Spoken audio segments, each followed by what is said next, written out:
চায়নার গুয়াংজুর মসজিদ।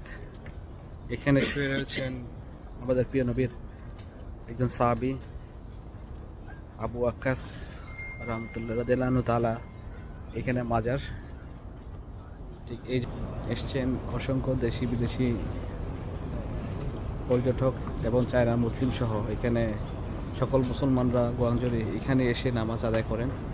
অন্যান্য জায়গায়ও মসজিদ আছে, এখানেও কিন্তু এই মসজিদের বাইরের এটা মাঠ, সামনে যেটা একটু যদি জুম করে তাহলে দেখা যায় এটাই হচ্ছে, এই যে দেখা যাচ্ছে একটু ভিতরে, এটাই হচ্ছে মাজার, সাহাবের মাজার, আবু আক্কাস সাইয়েদনা আবু আক্কাস রাদিয়াল্লাহু তাআলার মাজার। সামনে যেটা দেখা যাচ্ছে, ঠিক আমি একটু জুম করে দেখালে দেখা যাবে, এই যে দেখা যাচ্ছে ওটাই হচ্ছে মাজার।